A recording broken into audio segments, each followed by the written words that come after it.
Ce soir, je veux partager avec vous une histoire qui se trouve dans la Bible. Quelqu'un dit avec moi histoire. Nous sommes dans le livre de Actes des Apôtres. On lira à partir du chapitre 3. On lira à partir du verset 1 jusqu'au verset 9, au verset 10, au verset 11. Et puis, après, on reviendra dans quelques passages. Si vous êtes avec moi, dites yes. Comment on dit ça va en Adjoukrou? Okbel. Ani Senseng. Ok, Ani Senseng. Dis à ton voisin Ani Senseng. Est-ce que c'est bien ça? Faut pas que vous allez me blaguer, hein? Hein? C'est ça. Dis à ton voisin Ani Senseng. Il a répondu quoi? Ani Senseng. Quand on dit Ani Senseng, qu'est-ce qu'on répond? Ok. Actes des Apôtres, chapitre 3, le verset 1. Est-ce que vous voyez les versets? Vous voyez les versets à l'écran? La Bible dit Pierre et Jean montaient ensemble au temple à l'heure de la prière. C'était la 9e heure. C'est à cette heure-là. Verset 2. Il y avait un homme boiteux de naissance qu'on portait et qu'on plaçait tous les jours à la porte du temple, appelé la Belle, pour qu'il demandât l'aumône à ceux qui entraient dans le temple. Verset 3. La Bible dit, cet homme, voyant Pierre et Jean qui allaient y entrer, leur demanda l'aumône. L'aumône, c'est demander l'argent. C'était un mendiant. Verset 4. Pierre, de même que Jean, fixa les yeux sur lui et dit, regarde-nous. Il les regardait attentivement, s'attendant à recevoir d'eux quelque chose. Next verse, please. La Bible dit, alors Pierre lui dit, je n'ai ni argent ni or, mais ce que j'ai, je te le donne. Au nom de Jésus-Christ de Nazareth, lève-toi et marche. Verset 7. Et le prenant par la main droite, il le fit lever. Au même instant, ses pieds et ses chevilles devinrent fermes. Verset 8. Et d'un saut, il fut debout. Tiens-toi debout, dis d'un saut, il fut debout. Est-ce que tu peux te lever d'un saut? Non, non, tu ne t'es pas levé d'un saut. Dis, d'un saut, il fut debout. Assieds-toi. Il se mit à marcher. Il entra avec eux dans le temple, marchant, sautant et louant Dieu. Tout le monde le vit marchant et louant. Verset 10. Il reconnaissait que c'était celui qui était assis à la belle porte du temple pour demander l'aumône. Et il fut rempli d'étonnement et de surprise au sujet de ce qui lui était arrivé. Ce soir, on sera rempli d'étonnement et de surprise. Parce que quelque chose va t'arriver. Dis à ton voisin, quelque chose va t'arriver. Non, il t'a pas souri. Dis à celui qui est à côté, quelque chose va t'arriver. Dis à celui qui est derrière, quelque chose va t'arriver. Quelque chose va t'arriver. Verset 11, enfin, la Bible dit, comme il ne le quittait pas, il ne quittait pas Pierre et Jean, tout le monde étonné accourut vers eux au portique dit Salomon. Seigneur, nous voulons bénir ta parole ce soir et nous croyons que au travers de ta parole tu nous guériras. La Bible dit tu envoyas ta parole et tu les guéris, tu les fis sortir de l'abîme. Ce soir nous voulons la guérison, mais nous voulons aussi sortir de l'abîme. Et nous savons, comme tu sais si bien le faire, que ta parole est le moyen que tu t'es donné justement pour nous faire expérimenter cette guérison. Saint-Esprit, merci d'amplifier ma voix, de faire naître la foi dans le cœur de quelqu'un et de l'amener à la conversion et à une autre étape de sa destinée. Autant cet homme, quelque chose de bien lui est arrivé, que ceux qui m'écoutent ce soir, quelque chose d'extraordinaire leur arrive. Au nom puissant et merveilleux de Jésus. Quelqu'un dit Amen. Alors dans le passage que nous avons lu, il est question d'un homme qui était paralytique. Il était comment? Paralytique. Le décor ou la présentation que la Bible fait de cet homme-là, c'est qu'il était comment? Paralytique. Un homme paralytique, c'est un homme qui ne peut pas marcher. C'est un homme qui ne peut pas faire usage de ses jambes.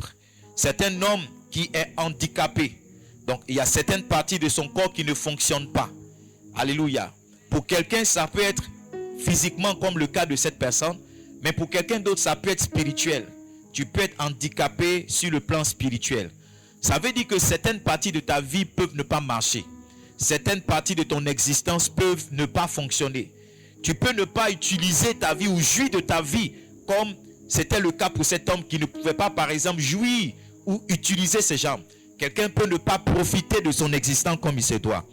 La deuxième caractéristique donc de cette image que je suis en train de vous peindre, ou de ce que la Bible peint de cet homme, c'est qu'il était mendiant. En fait, parce qu'il ne pouvait pas marcher, il ne pouvait pas alors travailler. Et son incapacité de marcher l'a conduit dans la mendicité. Alléluia. Vous savez, lorsque Satan veut affecter notre vie, il y a certaines maladies qu'il nous donne. La Bible parle de la femme qui souffrait de perte de sang pendant 12 ans. La Bible dit dans le livre de Luc, le chapitre 8, je crois c'est le verset 43, la Bible dit qu'elle était passée par les mains de plusieurs médecins, espérant trouver la guérison. Elle n'a pas trouvé la guérison. Mieux, je crois, la Bible dit qu'elle a dépensé tout son bien pour les médecins, sans qu'elle n'ait pu trouver la guérison. Ça veut dire quoi? Pour que Satan rende cette femme-là pauvre, il lui a donné une maladie. Donc quelquefois, la finalité de Satan, c'est de te rendre malheureux, c'est de te rendre malheureuse. Et par quoi est-ce qu'il passe? Il passe par des maladies qu'il peut te donner, ou bien il passe par cette sagesse qu'il a de handicaper une certaine partie de ta vie. Et cet homme, parce qu'il ne pouvait pas marcher, il s'est retrouvé être mendiant. Parce qu'il ne pouvait pas marcher, il s'est retrouvé en train de perdre sa dignité. Parce que pour qu'un homme descende à la mendicité, il faut qu'il ait perdu sa dignité. Pour qu'un homme descende à la mendicité, il faut qu'il ait perdu quoi? Il ait perdu sa dignité. Et étrangement, cet homme-là, parce qu'il était handicapé, incapable de travailler, il s'est retrouvé être mendiant. Alléluia. La mendicité n'est pas une bonne chose. Le moyen par lequel Dieu nous permet de gagner de l'argent, ce n'est pas en demandant, mais c'est en travaillant. Quelqu'un dit Amen. Et parce qu'il était handicapé, et parce qu'il était mendiant, il dépendait des autres. La Bible dit dans le livre des Actes des Apôtres, le chapitre 3, nous l'avons lu. La Bible dit au verset 2, on portait cet homme et on le plaçait tous les jours. Il ne se déplaçait pas de lui-même. Ce sont les gens qui le portaient. Donc il dépendait des gens. Imaginez-vous un instant que les gens qui le portaient chaque matin disaient non, je suis fatigué, je vais au champ. Ou bien les 4 qui le portaient chaque matin, quelqu'un disait non, j'ai perdu ma maman, il faut que je parte. Ça veut dire que pour qu'il se déplace, il fallait que d'autres personnes le soulèvent. Pour qu'il parte d'un endroit à un autre, il fallait que d'autres personnes soient disposées à le soulever. Je suis en train de peindre la vie de quelqu'un. Il y a quelqu'un ici, tu vois, pour que ta vie avance, tu as besoin de l'assistance de quelqu'un. Pour manger, tu as besoin que quelqu'un te donne l'argent. Pour aller de l'avant, tu as besoin que quelqu'un te porte. Mais ce soir, j'ai une bonne nouvelle pour toi. Yes, ce soir, je suis venu te donner une bonne nouvelle. Yes, cet homme, comme je l'ai dit tantôt, à cause de ce qu'il était paralytique, à cause de ce qu'il mendiait, à cause de ce qu'il dépendait des autres, il avait perdu une forme de dignité. Vous savez, quand vous dépendez des autres, vous ne pouvez pas leur imposer des choses. Ce sont les autres qui vous imposent les choses. Quand vous dépendez de la poche de quelqu'un pour manger, vous ne mangez pas ce que vous avez envie de manger. Vous mangez ce que sa poche lui permet de vous acheter. Vous ne mangez pas ce que vous voulez, vous mangez ce qu'il vous propose. Et cet homme-là a perdu sa dignité. Il dépendait des autres. Alléluia. Quelqu'un dis-moi, donne-moi un bon amen s'il te plaît. Mais la vie de cet homme n'a pas toujours été comme ça. Arrivé un moment, après 40 ans, sa vie a changé. Parce que quand vous lisez le chapitre qui suit, la Bible nous fait comprendre qu'il avait 40 ans. Le chiffre 40, c'est le chiffre d'une saison. Comme le chiffre 7, le chiffre 10, le chiffre 12 et le chiffre 40 sont des chiffres d'une saison. Et je crois que cette saison est la saison de quelqu'un ici ce soir. Tu n'as pas forcément 40 ans, mais Dieu a arrêté cette date comme étant un jour par lequel il allait te faire passer à une autre saison. Celui qui était paralytique, la Bible nous dit plus tard qu'il s'est levé d'un bond. Est-ce que quelqu'un peut se lever d'un bond? Yes. La Bible dit au verset 8, d'un saut, il se leva d'un bond. Il se leva d'un bond. Donc celui qui ne pouvait pas marcher un jour a commencé à marcher. Je veux dire à quelqu'un ce soir, ce que tu ne pouvais pas, tu le feras. Je dis ce que tu ne pouvais pas, tu le feras. Ce que tu ne pouvais pas, tu le feras. Et la Bible dit, il se mit à marcher. Il entra avec eux dans le temple, marchant, sautant et louant. Il n'avait plus besoin de quelqu'un pour le porter jusque dans le temple. Mais lui-même, il a commencé à marcher. Lui-même, il a commencé à se déplacer. Il est rentré dans le temple. Celui qui était assis à la porte du temple est rentré lui-même. Pas avec l'aide, pas avec l'assistance de quelqu'un, mais simplement par la puissance du nom de Jésus qui agit dans sa vie. Écoutez-moi, plus tard, on va demander à cet homme, mais comment est-ce que tu es parvenu à marcher? La Bible dit que, allons-y ensemble s'il vous plaît, lisons le verset 12. Le verset 12. La Bible dit, Pierre voyant cela dit au peuple, homme israélite, pourquoi vous étonnez-vous de cela? Pourquoi avez-vous les regards fixés sur nous, comme si c'était par notre puissance et par notre piété que nous eussions fait marcher cet homme? Le verset 13, il dit: le Dieu d'Abraham, d'Isaac et de Jacob, le Dieu de nos pères, a glorifié son serviteur Jésus. Dis avec moi Jésus. Il dit que vous avez livré et régné devant Pilate, qui était d'avis qu'on le relâcha. Vous avez régné le saint, le juste, et vous avez demandé qu'on accordât la grâce d'un meurtrier. Verset 15.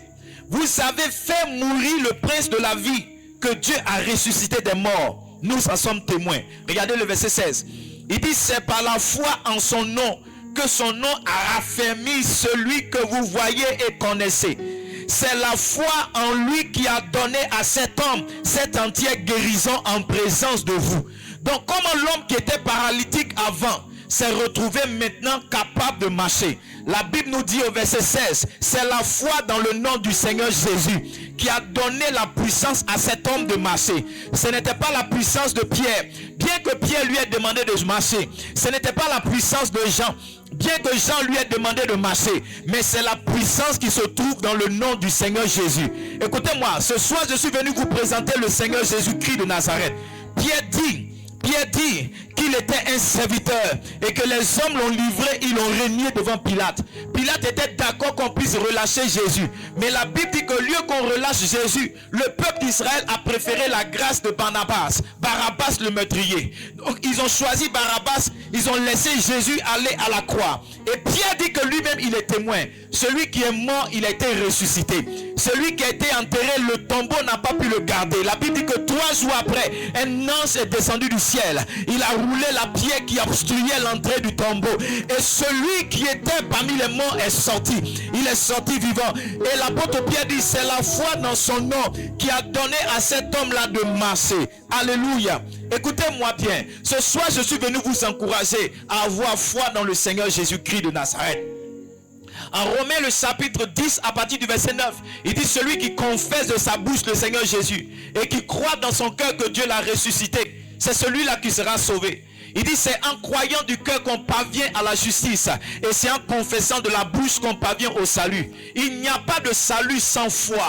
Il n'y a pas de salut sans foi. Il n'y a pas de paradis sans foi. Il dit: ce n'est pas par de l'argent et de l'or que vous avez été rachetés par votre vaine manière de vivre, mais c'est par le sang précieux de Jésus-Christ de Nazareth, comme celui d'un agneau sans tache et sans défaut. L'apôtre Pierre va plus loin. Il dit que c'est au prix de votre foi que vous avez reçu le Seigneur Jésus. Yes. L'apôtre Paul le dit. Il dit: vous êtes sauvés par la grâce, mais au moyen de la foi. Si un homme ne croit pas au Seigneur Jésus, il ne peut pas être sauvé. Si un homme ne croit pas au Seigneur Jésus, il ne peut pas expérimenter les guérisons qui se trouvent justement dans ce nom puissant qui est le nom de Jésus. L'apôtre Pierre a dit, il dit: c'est par la foi en son nom que son nom a raffermi celui que vous voyez et connaissez. Il dit: c'est la foi en lui qui a donné à cet homme cette entière guérison en présence de vous tous. Écoutez-moi, je me suis rendu compte que beaucoup de personnes vont à l'église mais n'ont pas la foi.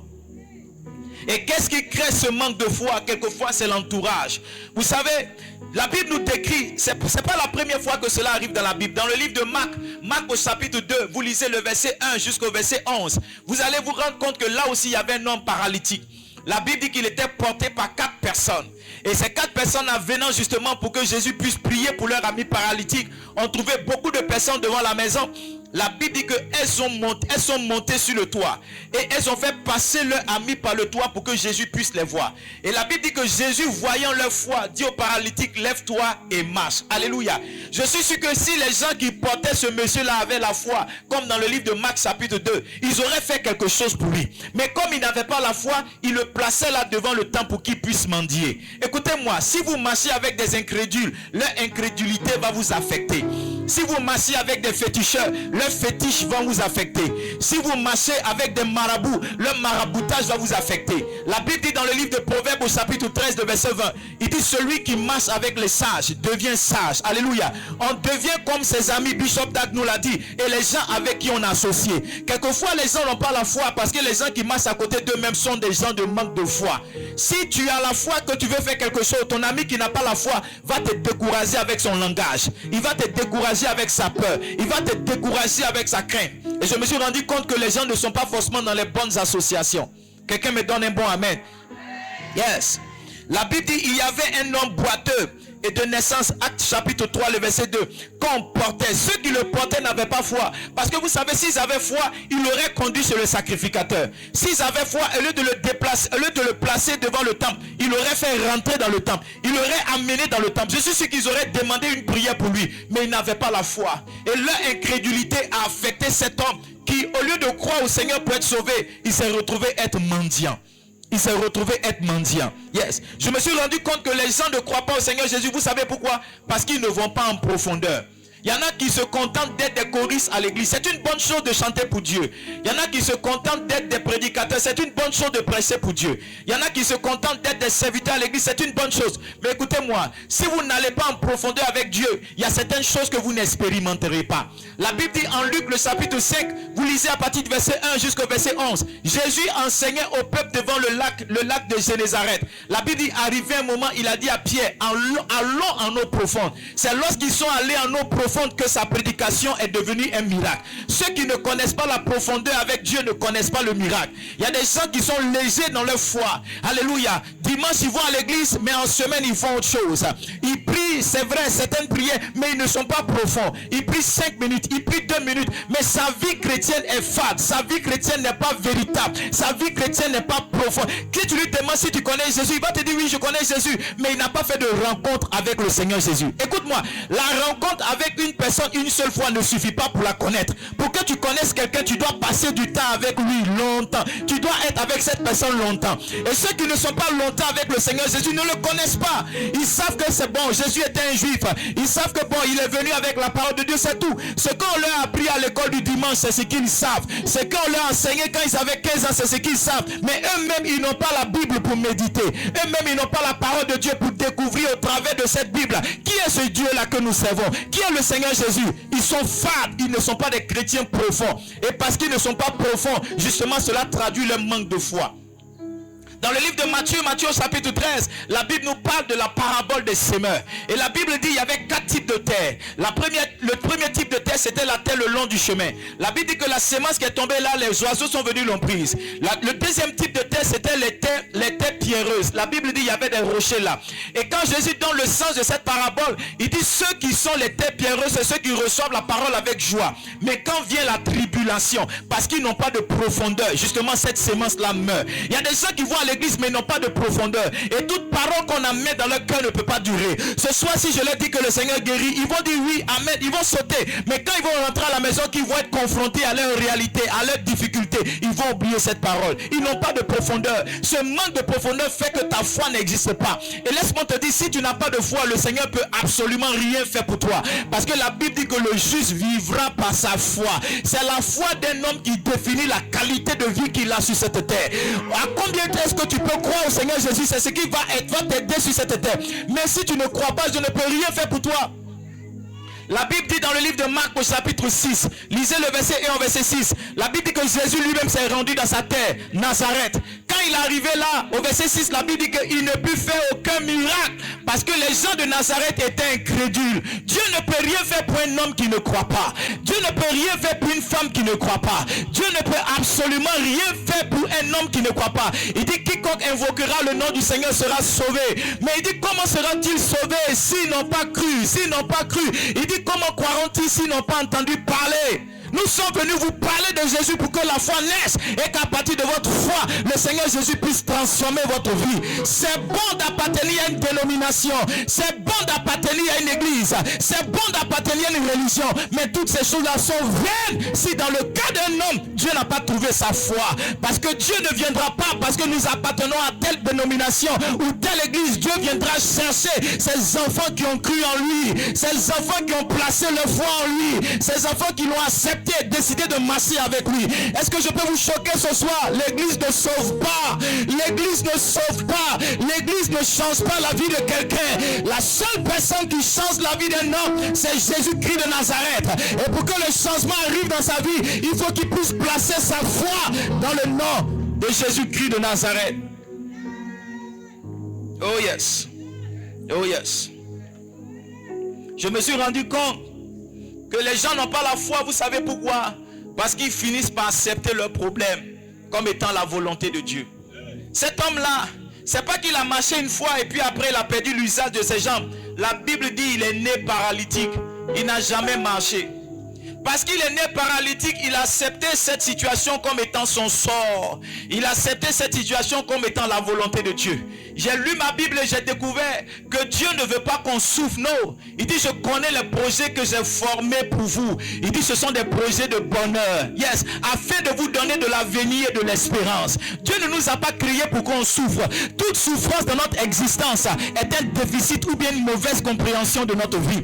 Toute souffrance dans notre existence est un acharnement de Satan. Toute souffrance dans notre existence est quelquefois la conséquence de nos mauvais choix. Je suis venu vous dire la vérité. Ce n'est pas dans le plan de Dieu que tu souffres. Ce n'est pas dans le plan de Dieu que la vie soit difficile pour toi. Ce n'est pas dans le plan de Dieu que la vie soit compliquée pour toi. Arrivé un moment, tu dois refuser cette situation.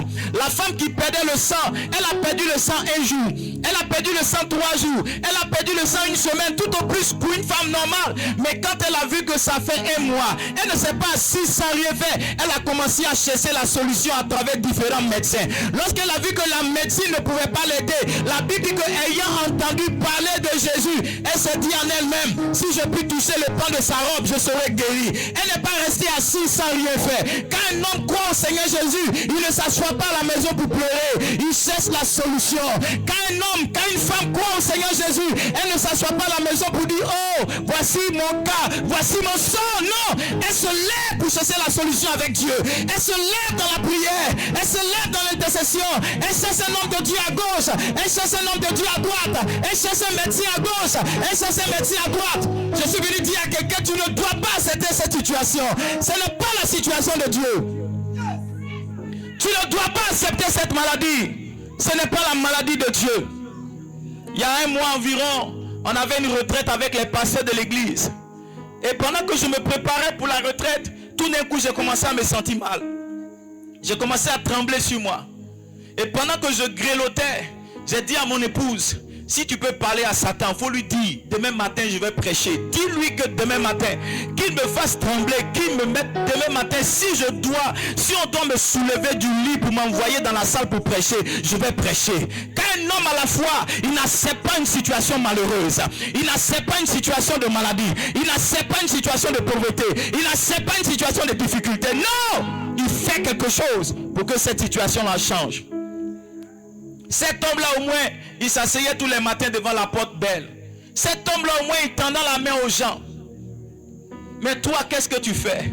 Tu dis que tu vas à l'église. Mais pourquoi est-ce que le langage que tu tiens est un langage de défaite? Pourquoi le langage que tu tiens est le langage de quelqu'un qui a accepté la maladie? Pourquoi le langage que tu tiens est le langage de cette personne qui a accepté l'échec? Tu dois dire non à la maladie. Tu dois dire, si je suis en Christ, la maladie n'a pas autorité sur moi. Si je suis en Jésus, alors l'échec n'a pas autorité sur moi. Bien aimé, je suis venu ce soir vous encourager à croire au Seigneur Jésus. Yes. Ce monsieur-là, il a fait de sa maladie un commerce. Il a pris son handicap maintenant pour demander. Il y a des gens qui prennent leur situation pour faire un commerce.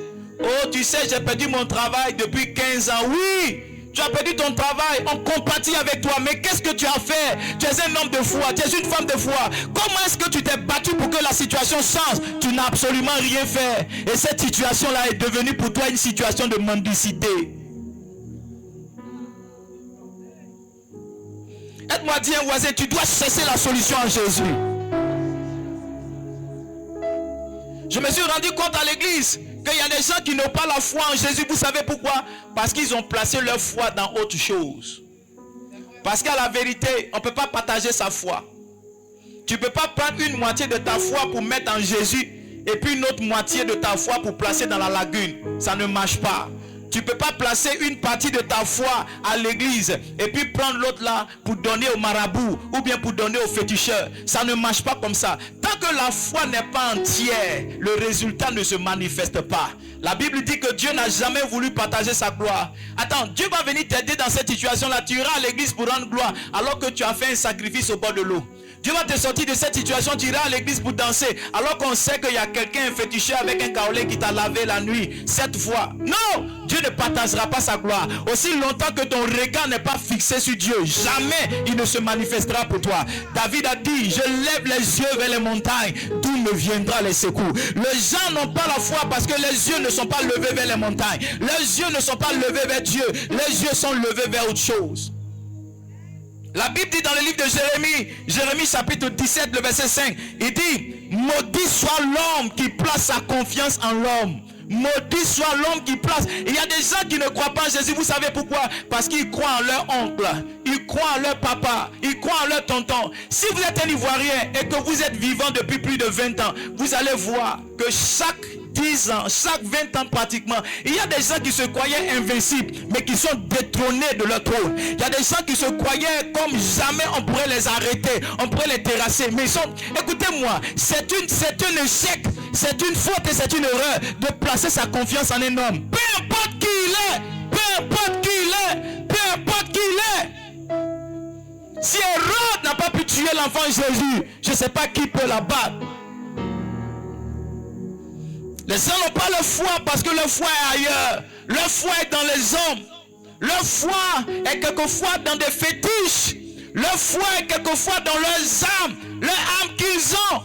David a dit à Goliath, tu viens contre moi avec la lance, le javelot et l'épée, mais moi je viens contre toi avec le nom, au nom de l'Éternel des armées. Au nom de l'Éternel des armées. La Bible dit que Saül a porté à David son armure. Il lui a donné son épée. Il lui a donné tous les instruments qu'il avait. Mais David a laissé toutes ces choses-là. Parce que sa force n'était pas dans l'armure. Sa force n'était pas dans l'épée. Sa force n'était pas dans la fronde. La force de David était dans le nom de l'Éternel des armées. Il a compris que quiconque combat l'ennemi avec sa foi dans le nom de Dieu, avec sa foi dans le nom de Jésus, aura forcément la victoire. Aura forcément la victoire. Tu n'as pas la victoire parce que ta foi n'est pas en Jésus. Et souvent tu dis on est chrétien mais on a du goût. Donc tu fais un peu pour Dieu, tu fais un peu pour le village. On va à l'église mais on est ébrié. Donc tu fais un peu pour Dieu, tu fais un peu pour le village. C'est pourquoi tu n'as pas la victoire. Tant que ta foi n'est pas totale, jamais le résultat de Dieu ne sera délivré pour toi.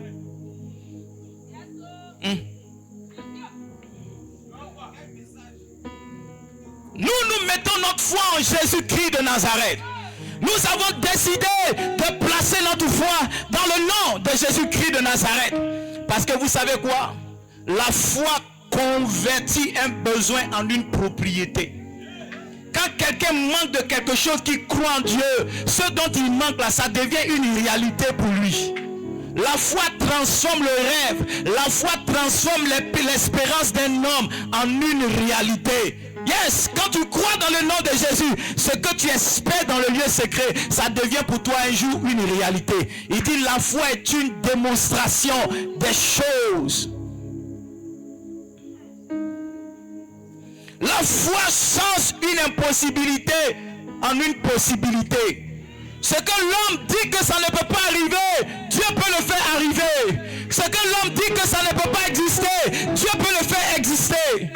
Qui d'autre qu'un médecin peut apporter la guérison à une femme? Mais la Bible dit qu'elle est passée par les mains de plusieurs. Sa situation s'est empirée. La main de Dieu se manifeste là où celle des hommes s'arrête. Et c'est par la foi qu'on active la main de Dieu. C'est par la foi dans le nom de Jésus qu'on active la main de Dieu. La main de Dieu ne se déploiera jamais dans la vie de quelqu'un qui n'a pas un minimum de foi. Il dit si vous aviez la foi comme ce grain de sénévé, vous direz à cette montagne déplace-toi et jette-toi à la mer et elle s'exécutera. Les montagnes existent et persistent dans nos vies. Vous savez pourquoi? Parce que notre foi au nom de Jésus n'existe pas. Population de Bodou, je ne sais pas pourquoi Dieu me fait parler comme ça, mais je suis venu pour que quelqu'un soit aidé. Est-ce que je peux avoir un amen là pour que ma prédication monte? Pourquoi nous croyons au Seigneur Jésus? Pourquoi nous croyons au Seigneur Jésus? Pourquoi nous croyons au nom de Jésus? Ou vous, si vous voulez, en quoi est-ce que le nom de Jésus est puissant? Je veux vous envoyer dans des références qui bâtissent ma foi dans le nom de Jésus. La Bible dit dans le livre de Proverbes, Proverbe 18, le verset 10. Il dit le nom de l'Éternel, le nom de Jésus est une tour forte. Le juste s'y réfugie, il s'y trouve en sécurité. Le nom de Jésus est une sécurité. Le nom de Jésus est un refuge. Écoutez-moi, quand ça commence à chauffer, chacun cherche une cachette où il peut se mettre. Mais le nom de Jésus est une cachette. Tous ceux qui acceptent de marcher avec Jésus deviennent la propriété de Christ. Et aucun démon, aucun sorcier ne peut les toucher. Aucun démon, aucun sorcier ne peut les avoir. La Bible parle d'Abed-Nego, Shadrach et Meshach, les compagnons de Daniel. Yes, le roi a sorti un édit qui dit que quiconque entend le son de la trompette doit s'incliner, se prosterner, l'adorer. Mais ils ont refusé. Ils ont refusé. Et dans le livre de Daniel, le chapitre 3, la Bible dit que parce qu'ils ont placé leur foi, parce qu'ils ont placé leur confiance en Dieu, ils ont été jetés dans la fournaise ardente. Mais la Bible dit qu'ils n'ont même pas senti la fumée. Leurs vêtements n'ont pas été consumés. Le feu n'a eu aucun effet sur eux. Et ceux qui les avaient jetés eux-mêmes dans le feu, la Bible dit à cause de la puissance de la fournaise, sont tombés et eux ont été calcinés. Quand quelqu'un croit au nom de Jésus, le nom de Jésus devient une protection pour lui. Elle bâtit une muraille de protection tout autour de lui. Écoute-moi, tu peux vivre parmi les sorciers, ils te feront absolument rien. Tu peux manger avec les sorciers, ils te feront absolument rien. Parce que le nom de Jésus est une tour forte. Elle est une sécurité pour toi. Elle est un refuge pour toi. Tu vas à l'église, mais tu as peur de la sorcellerie parce que ta foi est vacillante. Yeah. Tu vas à l'église, mais tu as peur parce que tu ne crois pas. Le nom de Jésus est une tour forte. Lorsque le juste s'y réfugie, il se trouve en sécurité. Est-ce que je peux vous choquer ce soir? Il n'y a pas un endroit sur cette terre où la sécurité est garantie. Les gens pensaient que c'est en allant en France qu'ils allaient avoir une meilleure vie. C'est là-bas que le coronavirus est quitté pour nous attaquer ici. Les gens ont cru que c'est en allant aux États-Unis qu'ils auraient une meilleure vie. C'est là-bas même qu'il y a eu le plus de morts dans le coronavirus. Les gens ont cru que c'est en allant à Israël que leur vie sera paisible. Allez en Israël. Israël est en guerre avec la Palestine. Depuis 2 ans maintenant que la guerre dure. Là où il y a la sécurité pour l'homme sur cette terre, c'est un pays qu'on appelle le nom de Jésus. C'est un domaine qu'on appelle le nom de Jésus. C'est un territoire qu'on appelle le nom de Jésus. Tu peux être en Côte d'Ivoire, mais parce que tu crois au nom de Jésus, ta sécurité est garantie. Ah! Tu peux être à Bordeaux, mais parce que tu crois au nom de Jésus, ta sécurité est garantie. Ta sécurité est garantie. Ah, eh, ah, eh. Ah, eh, ah, eh. Ah, eh, ah, eh. Ah, eh. Alléluia. Alléluia. Le 8 octobre 2002, j'étais à Boaké avec ma mère, mon petit frère, ma petite soeur et ma tante et ma cousine. Ce jour-là, la veille, c'était le 7 octobre. Et il y avait eu des combats de midi jusqu'à toute la nuit. Jusqu'au matin à 7 h, il y avait des combats. Ma mère s'est réveillée à 8 h. Elle m'a dit, Edmond, on ne peut plus rester ici. On était dans la ville de Boaké depuis le 19 septembre. Ça nous faisait déjà 3 semaines passées dans cette ville. Avec la guerre et tous les tirs. J'ai dit à ma maman, ok, on va partir. Comme tu insistes, on a pris la route. On a marché de Boaké jusqu'à un village qu'on appelle Moronou-Blé. De Moronou-Blé, on a eu une voiture. On est arrivé à Yamoussoukro. De Yamoussoukro, on a pris un car. On est arrivé à Yopougon. De Yopougon, on a pris un baka. On est arrivé à Djamé. D'Adjamé, on a pris un baka. On est arrivé à Benjerville. Quand on est arrivé à Benjerville, il y a quelque chose qui m'a choqué. Moi qui fuyais la guerre depuis Boaké, j'ai vu un très grand rassemblement de militaires. Et j'ai dit à ma mère, mais où est-ce qu'on aura le salut? Où est-ce qu'on aura la paix? Ce qu'on a fui là-bas, c'est pas ça qui est là. Les tenues qu'on a fui là, c'est pas les tenues là qu'on voit. Les âmes qu'on a fui, c'est pas les âmes là qu'on voit. Il y a une nation qui s'appelle le nom de Jésus. C'est dans cette nation là que se trouve la paix des hommes. C'est dans cette nation là que se trouve la santé des hommes. C'est cette nation là qui est le refuge pour quelqu'un. Oh yes. Oh yes. C'est pourquoi nous croyons au nom de Jésus. Parce que son nom est un refuge pour nous. Son nom est une sécurité pour nous. Yes. Pourquoi nous croyons au nom de Jésus? Parce que c'est le seul nom qui nous a été donné pour que nous soyons sauvés. Actes des Apôtres chapitre 4. Donne-moi le verset 12. Yes. Il n'y a de salut en aucun autre. Touche un voisin, dis-lui, il n'y a de salut en aucun autre. Il n'y a pas un autre nom qui peut sauver un homme. La Bible dit, car sous le ciel, aucun autre nom qui a été donné parmi les hommes par lequel nous devions être sauvés. Il n'y a pas un nom. Il n'y a pas un nom. Il n'y a pas un autre nom qui sauve si ce n'est le nom de Jésus. Il n'y a pas un autre nom, peu importe d'où il vient, peu importe qui il est. Il n'y a pas un autre nom qui sauve. Le nom qui sauve, c'est le nom de Jésus. Le nom qui sauve, c'est le nom de Jésus. Le nom qui sauve, c'est le nom de Jésus. Le nom qui sauve, c'est le nom de Jésus. Il n'y a pas un autre nom. Il n'y a pas un autre nom. Il n'y a pas un autre nom. La Bible dit, avant que Jésus n'arrive, un homme s'appelait Judas. Il s'est fait passer pour un personnage important. Il a dit aux gens qu'il était le sauveur. Quand il est mort, les gens qui le suivaient ont été dispersés. La Bible fait mention d'un autre homme qu'on appelait Teudas. Il se faisait passer pour un personnage important aussi. Mais quand il est mort, les gens qui le suivaient ont été dispersés. Mais Jésus est mort depuis plus de 2000 ans. Mais nous sommes encore là. Jésus est mort depuis plus de 2000 ans. Nous sommes encore là.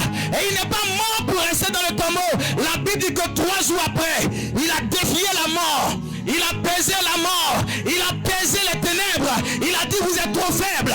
Il est sorti des ténèbres avec la clé. Il est sorti des ténèbres avec la clé de la mort. C'est pourquoi nous sommes encore là. C'est pourquoi nous sommes encore là. Ils ont essayé de museler son nom, mais il est encore plus puissant. Il n'y a pas un autre nom qui sauve. Peu importe le prophète qui est venu après lui, il ne sauve pas. Il n'y a pas un autre nom qui sauve. Le seul nom qui a été donné aux hommes pour qu'ils puissent être sauvés sur la terre, c'est le nom de Jésus. En dehors de Jésus, il n'y a pas de salut. Je suis désolé pour vous. En dehors de Jésus, il n'y a pas de salut. Le seul nom, the only name that saves, it's Jesus. Oh yes. Oh yes. Le seul nom qui sauve, c'est le nom de Jésus. C'est le nom de Jésus. Ton nom est le plus grand. Ton nom est tout puissant. Ton nom est au-dessus de tout. Ton nom est tout puissant. Ton nom est tout puissant. Ton nom est au-dessus de tout. Alléluia. Le seul nom qui sauve, c'est le nom de Jésus. C'est le nom de Jésus. Le nom de Paul ne sauve pas. Le nom de Pierre ne sauve pas. Le nom d'Edmond Hain ne sauve pas.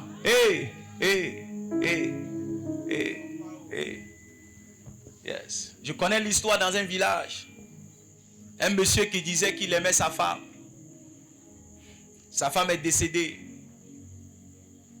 Et pendant qu'on s'apprêtait à enterrer sa femme, il disait, laissez-moi. On dit non, tu ne dois pas t'approcher. Le corps, tu ne dois pas t'approcher. Il a lutté pendant qu'on voulait mettre le cercueil dans la tombe. Il a lutté. Arrivé un moment, les gens l'ont laissé. Quand ils l'ont laissé, il est tombé dans le tombeau. Il est tombé dans la tombe. Lui qui disait qu'il aimait sa femme, il a trouvé le moyen rapidement de sortir. Rapidement il est sorti. Est-ce que je peux dire à un voisin, écoute-moi, il n'y a pas un homme sur cette terre qui peut t'aimer au point de mourir pour toi. Touche un voisin, dis-lui, il n'y a pas un autre homme. Il n'y a pas un homme sur cette terre qui peut t'aimer au point de mourir pour toi. Maintenant, suis-moi. Jésus-Christ a été le seul. La Bible dit que Dieu nous a tant aimés qu'il nous a donné son Fils unique, Jésus-Christ de Nazareth, afin que quiconque croit lui ne périsse point, mais qu'il ait la vie éternelle. C'est le seul qui est mort pour moi. C'est le seul qui est mort pour toi. C'est le seul. Il n'y a pas un autre nom par lequel tu peux être sauvé. Il n'y a pas.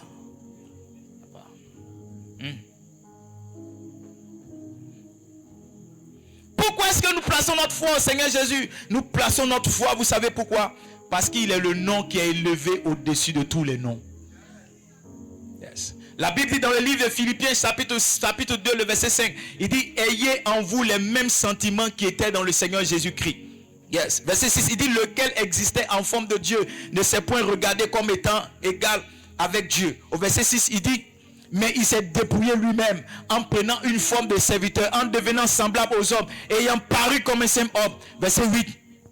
Il dit, il s'est humilié lui-même, se rendant obéissant jusqu'à la mort de la croix. Au verset 9, il dit, c'est pourquoi Dieu l'a souverainement élevé et lui a donné le nom qui est au-dessus de tout nom. Le nom de Jésus est au-dessus de la maladie. Le nom de Jésus est au-dessus du nom de Marigot. Le nom de Jésus est au-dessus de tous les noms des prophètes. La Bible dit, afin qu'à la mention du nom de Jésus, tout genou fléchisse et toute langue confesse. Écoute-moi, la maladie fléchit son genou devant Jésus. La pauvreté fléchit son genou devant Jésus. La sorcellerie fléchit son genou devant Jésus. Les sorciers et les diables fléchissent leurs genoux devant Jésus. Nous croyons ce nom-là parce qu'il est le nom qui est au-dessus de tout nom. Le nom de Jésus est au-dessus de tout nom. Le nom de Jésus est au-dessus de tout nom. Le nom de Jésus est au-dessus de tout nom. Le nom de Jésus est au-dessus de tout nom. Le nom de Jésus est au-dessus de tout nom. Le nom de Jésus est au-dessus de tout nom. C'est pourquoi nous croyons en lui. Le nom de Jésus est au-dessus de la mendicité, est au-dessus de la paralysie, est au-dessus des handicaps. Oh yes. Le nom de Jésus est au-dessus de tout nom. Puissance, royaume et dignité, ton nom est au-dessus de tout. Yes, puissance. Puissance, autorité, royaume et dignité, ton nom est au-dessus de tout. Le nom de Jésus est au-dessus de tous les noms. Le nom de Jésus est au-dessus de nos dénominations. Yes. Quand Jésus arrive, tous les démons fléchissent genoux. Oh yes. Quand il fait son entrée, toutes les maladies s'abaissent. La Bible dans le livre d'Apocalypse, lorsque l'agneau apparaît, la Bible dit 24 vieillards jettent leur couronne et se prosternent et lui donnent gloire. Parce qu'il a le nom au-dessus de tout nom. J-E-S-U-S. Ce nom-là est le nom qui est au-dessus de tout nom.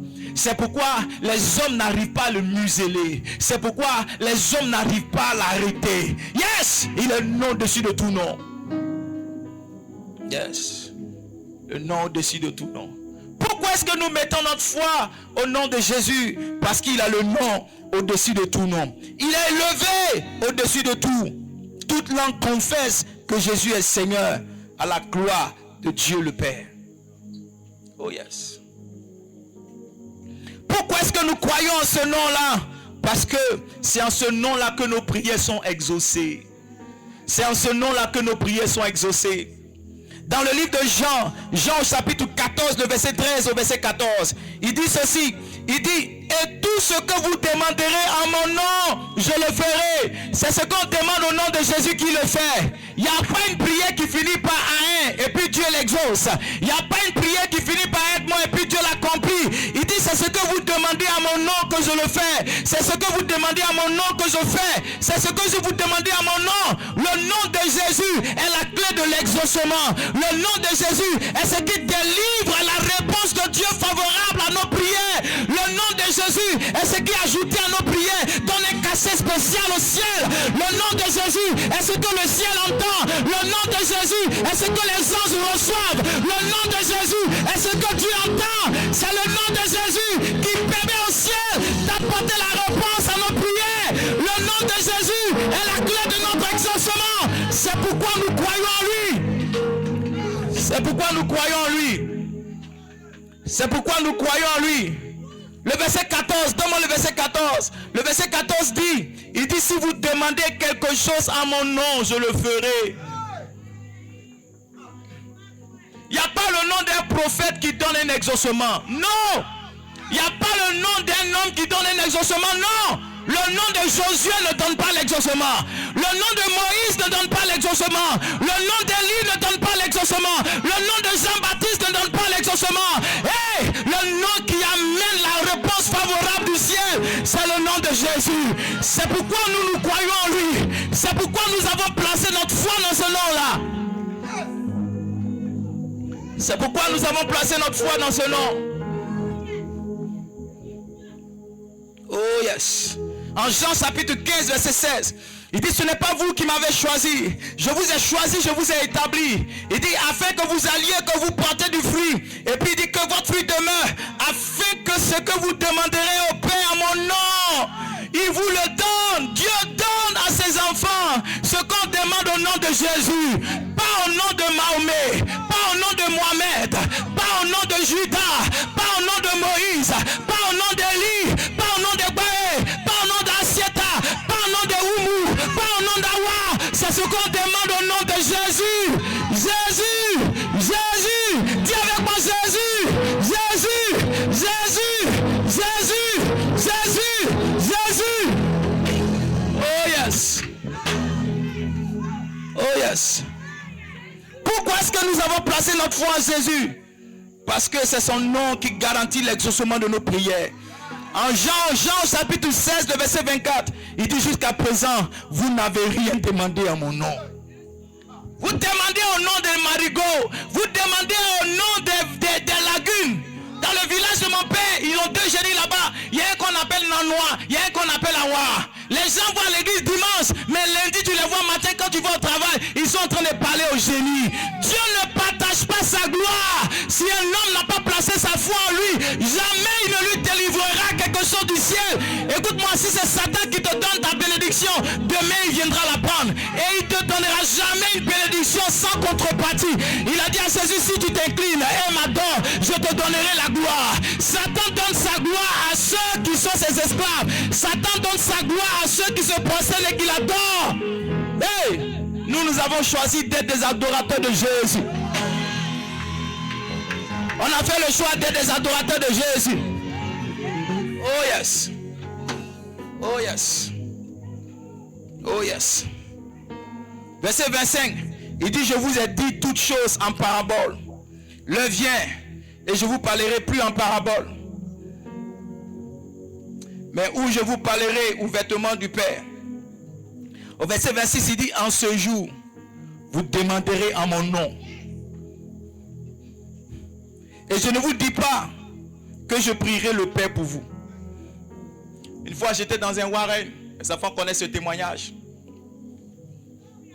Je quittais 2 plateaux pour Adjamé. Et comme je suis venu, le deuxième, il y avait une personne assise devant. Quand je suis monté dans la voiture, je me suis assis derrière à gauche. Parce qu'en général, on n'entre pas dans une voiture par la gauche. On entre par la droite. Peu importe. Et pendant que j'étais assis là, pensant que j'avais la meilleure place, les portes se sont ouvertes, les portières se sont ouvertes simultanément. Une personne est rentrée à ma gauche, une autre personne est rentrée à ma droite, m'obligeant à m'asseoir au milieu, alors que c'est ce que je ne voulais pas.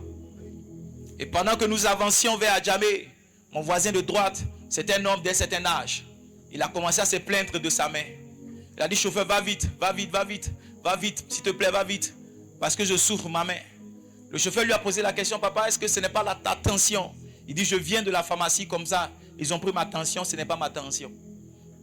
Pendant qu'il se plaignait, je lui ai dit, papa, can I pray for you? Est-ce que je peux prier pour toi? Est-ce que je peux juste prier pour toi? Tu es parti à la pharmacie, c'est vrai, mais est-ce que je peux prier pour toi? Il dit, mon fils, tu peux prier. J'ai pris sa main, j'ai dit, Seigneur, voici ce que ta parole déclare. Ta parole déclare que voici les signes qui accompagneront ceux qui auront cru.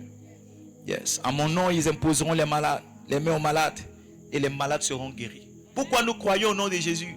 Parce que le nom de Jésus comporte l'autorité. J'ai dit, Père, alors guéris ton serviteur, guéris ton fils au nom de Jésus. J'ai dit Amen. Et on a continué le voyage. Arrivé un moment, le chauffeur qui n'avait pas encaissé l'argent s'est rappelé qu'il n'avait pas encaissé l'argent des passagers. Il a dit, est-ce que je peux avoir mon argent? Et on a commencé chacun à chercher ses 300. À l'époque, c'était 300. Et tout d'un coup, on a entendu un cri dans la voiture. On dit, papa, qu'est-ce qu'il y a? Il dit, ma main qui me faisait mal, la douleur vient de partir. Je ne sens plus ma main. Je ne sens plus la douleur dans ma main. Je ne sens plus la douleur dans ma main. Le nom de Jésus-Christ, yes, comporte l'autorité. En Marc chapitre 16, verset 17, il dit, voici les miracles qui accompagneront ceux qui auront cru. Quand tu crois au nom de Jésus, il dit, voici les miracles qui accompagneront ceux qui auront cru. Il dit, en mon nom, ils chasseront les démons. En mon nom, ils chasseront les démons. Le nom de Jésus, nous croyons en lui. Pourquoi? Parce qu'il comporte l'autorité. Il comporte l'autorité pour menacer les démons, pour menacer les sorciers, pour menacer les apprentis diables, pour menacer les neveux de Satan, pour menacer les petites filles de sa mamie Wata. Yes, le nom de Jésus comporte l'autorité. Il dit, parleront de nouvelles langues. Donne-moi le verset 18, s'il te plaît. Il dit, parleront de nouvelles langues. Yes. Ils saisiront les serpents. La Bible dit, s'ils boivent quelques breuvages mortels, yes, ils ne leur feront point de mal. Il dit, ils imposeront les mains aux malades et les malades seront guéris. Quand quelqu'un a placé sa foi en Jésus, il peut imposer la main à un malade et la guérison viendra. Yes, il peut imposer la main à un malade et la guérison viendra. Parce que le nom de Jésus comporte l'autorité du ciel. Par le nom de Jésus, Dieu nous donne à chacun un peu d'autorité du ciel. Yeah. Tu sais quoi? Si le président envoie un enfant de 5 ans ici à Bodou et puis dit, monsieur, le président m'envoie te chercher. Tu sais ce que tu vas faire? Tu vas suivre cet enfant-là. C'est vrai, mais c'est faux. Tu vas le suivre. Même s'il a 1 an, tu vas le suivre. Parce que celui qui l'a envoyé, c'est le président. C'est comme ça, Satan est obligé de s'incliner. Parce qu'on ne vient pas en notre propre nom. On vient dans le nom de Jésus. Et le nom de Jésus comporte une autorité. Donc quiconque se déplace avec son nom là, quiconque se déplace avec ce nom là, yes, amène dans une forme d'alliance et de soumission la personne qui reçoit ce nom. Alléluia. Amen. Enfin, pourquoi est-ce que nous croyons au nom de Jésus? Je vais prier pour nous tout à l'heure. Oh yes. Est-ce que quelqu'un est béni ce soir? Nous croyons au nom de Jésus. Pourquoi? Nous l'avons dit. Parce qu'il est, son nom est une tour forte. Nous croyons au nom de Jésus. Pourquoi? Parce qu'il est le seul nom qui nous a été donné au ciel. Nous croyons au nom de Jésus. Pourquoi? Parce qu'il a le nom qui est élevé au-dessus de tout. Nous croyons au nom de Jésus. Pourquoi? Parce que c'est en son nom que nos prières sont exaucées. Nous croyons au nom de Jésus. Pourquoi? Parce que son nom donne l'autorité. Enfin, nous parlons au nom de Jésus. Pourquoi? Parce qu'il est défendu de parler de ce nom-là. Alléluia. Vous savez, quand quelque chose est dangereux, on vous interdit cette chose. Vous êtes d'accord avec moi? Vous êtes d'accord avec moi? Est-ce que vous me suivez? Quand quelque chose est dangereux, on vous l'interdit. Et les hommes interdisent à nous autres de parler de Jésus. Vous savez pourquoi? Parce que le nom de Jésus est dangereux pour eux. Le nom de Jésus est dangereux pour eux. La Bible dit, lorsqu'ils ont fini d'opérer le miracle, le paralytique, lorsqu'il s'est levé, qu'il a commencé à marcher. Voici la question que les anciens ont posée. Par quel pouvoir et par quelle puissance êtes-vous parvenu à faire marcher cet homme? Pierre, la Bible dit, était rempli du Saint-Esprit. Il leur a dit, c'est par le nom puissant de Jésus que cet homme que vous voyez maintenant peut marcher. La Bible dit que le Sanhédrin, les sacrificateurs, le souverain sacrificateur, ils ont fait une réunion. Et la Bible dit en Actes chapitre 4, le verset 18, les ayant appelés, ils les défendirent absolument de parler et d'enseigner au nom de Jésus. Ils ont défendu aux gens de parler de Jésus. Aujourd'hui, vous savez quoi? Il est interdit de parler de Jésus sur nos télévisions. Quand tu vas à la télé, quand tu veux parler, on dit qu'il faut dire Dieu, il ne faut pas dire Jésus. Alors que même il y a des bois qui s'appellent Dieu. Yes, il y a des marigots qui s'appellent Dieu. Il y a des étoiles qu'on appelle Dieu. Les hommes essaient de museler, ils essaient de fermer le nom de Jésus, mais étrangement, plus on nous interdit de parler du nom de Jésus, plus ce nom-là montre sa puissance. Plus on nous interdit de parler de Jésus, plus nous sommes dans les villages en train de gagner des âmes. Plus on nous interdit de parler de Jésus, plus les gens sont convertis, parce que le nom de Jésus a une puissance qu'aucun homme ne peut arrêter. Le nom de Jésus a une autorité qu'aucune télévision ne peut arrêter. Personne ne peut l'arrêter. Nous autres, nous devenons de plus en plus fous. Plus on nous interdit de parler de Jésus, plus on devient fou. Est-ce que vous savez qu'il y a certaines personnes qui font leurs chansons et on leur dit, si tu veux qu'on fasse passer ta chanson, enlève Jésus dedans. Yes. Si tu veux qu'on fasse passer ta chanson à la télé, on la fasse passer à la radio, enlève Jésus, mais Dieu. Mais Dieu. Tous les dieux ne sont pas dieux. Oh yes. Tous les rois ne sont pas rois. Oh yes, s'ils sont dieux pour les hommes, je leur concède cela. Mais il y a un Dieu qu'on appelle Jéhovah. Il y a un Dieu qu'on appelle l'Éternel. Il y a un Dieu qui est Dieu sur tous les dieux. Yes, et ce Dieu-là, c'est Jésus-Christ de Nazareth. La Bible appelle le roi des rois. Yes, le juste et le véritable Dieu. La Bible appelle le véritable Dieu. Si on dit véritable Dieu, ça veut dire qu'il y a de faux dieux. Il y a des faux dieux. La Bible dit qu'ils ont pris l'âge de l'Éternel. Les Philistins l'ont placé dans la maison de leur Dieu qu'ils appelaient Dagon. Quand Dagon a vu l'âge de l'Éternel, le lendemain quand ils sont venus, ils ont vu Dagon incliné, couché devant l'âge. Parce que les dieux savent qui est Dieu. Les Ivoiriens disent, connaissez, connaît. Yes, connaissez, connaît. Ah, connaît pas. Ah, connaît pas. Yes, plus on interdit le nom de Jésus, plus le nom de Jésus est en train de déployer sa puissance en Côte d'Ivoire et dans le monde. Yes, nous croyons ce nom-là parce que c'est un nom puissant. Il n'y a pas longtemps, j'ai suivi une interview d'un ancien président français. Et voici ce qu'il a dit. On lui a dit, Jésus, qu'est-ce que tu en penses? Il dit, il faut y croire. Et le journaliste lui a posé la question, pourquoi? Il dit, voici quelqu'un de plus de 2000 ans. On met tout en place pour arrêter son nom. Mais son nom est encore plus puissant. Voici vous savez, la plupart des leaders, quand ils meurent, on les oublie. Mais voici quelqu'un qui est mort depuis plus de 2000 ans. On continue de parler de lui. On continue de parler de lui. Il continue d'avoir des adeptes. Il continue d'avoir des fils. Il continue d'avoir des disciples. Il continue d'avoir des suiveurs. Voici quelqu'un dont le nom est une référence pour le temps. Quand on compte le temps, on dit avant Jésus-Christ, on dit 500 ans avant Jésus-Christ, ou bien on dit 200 ans après Jésus-Christ. Yes, la naissance de Christ est le démarrage du comptage du temps de l'humanité. Il est la référence dans le ciel et dans le monde. Il est la référence dans l'univers. Jésus-Christ de Nazareth, ce n'est pas n'importe qui. Oh, c'est pourquoi nous avons décidé de placer notre foi en ce nom-là. Il n'y a pas un homme dont le nom ou dont la naissance est une référence. Il n'y en a pas. Les autres essaient de faire, mais ça ne prend pas.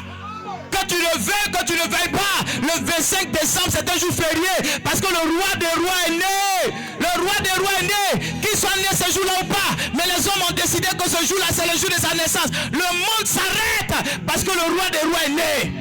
Que tu le veuilles, que tu ne le veuilles pas. Il y a un lundi dans le mois de mars ou d'avril où tu dois rester à la maison. Parce que ce jour, on appelle ça le lundi de Pâques. Pourquoi lundi de Pâques? Parce que quelqu'un est mort et 3 jours après, il est ressuscité. C'est Jésus-Christ de Nazareth. Ne me parlez pas de votre Dieu. Il est le seul qui a été ressuscité. Ne me parlez pas de votre Dieu. C'est le seul qui a été ressuscité. Les autres sont morts. Le tombe existe encore. Yes, le tombeau existe encore. Mais c'est le seul dont la tombe est encore ouverte. Et son corps n'y est plus. Ses ossements n'y sont plus. Pourquoi? Parce que la Bible dit, il est ressuscité des morts.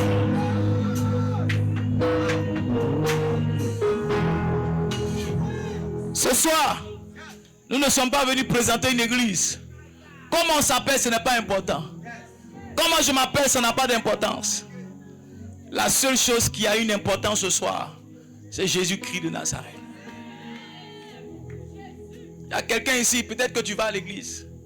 Vous savez, nous les sudistes là, on est nés, on est venu trouver l'église. C'est rentré dans nos traditions. Dimanche, on ne lave pas habits. Dimanche, on ne fait pas ceci. Parce que c'est le jour du Seigneur. Mais étrangement, nos familles sont en train d'être décimées par la sorcellerie. Parce que notre foi aujourd'hui est devenue une tradition. Ce n'est pas la réelle foi. On connaît tous les cantiques. Yes. Dans nos livrets de chants. On les chante de A à Z et par cœur. Mais notre vie ne produit absolument rien. Parce que voyez-vous, on est juste dans la forme, on n'est pas profond. Jésus-Christ dont on parle, on regarde notre vie et on a l'impression que ça ne marche pas vraiment. Et on a l'impression que les autres ça marche. Et voyez-vous, quand les gens n'ont pas compris, pour nous autres là, ils nous traitent de sorciers. Ils se disent qu'on a touché quelque chose. Écoute-moi, la puissance de Dieu est plus forte que la puissance de Satan. Jamais Satan n'a vaincu Dieu. Jamais. Donc tu ne peux pas prendre quelque chose de Satan pour l'attribuer à Dieu. Non. C'est comme si tu rabaissais Dieu. C'est comme si tu descendais Dieu. Tout ce que ton marigot là te donne ou ton féticheur là te promet là, Dieu peut te donner plus. Parce que lui qui est en train de te promettre des choses, demain il va mourir, on va l'enterrer. Je veux inviter quelqu'un ce soir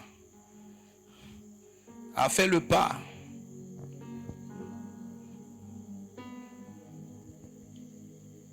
De recevoir ce Jésus-là.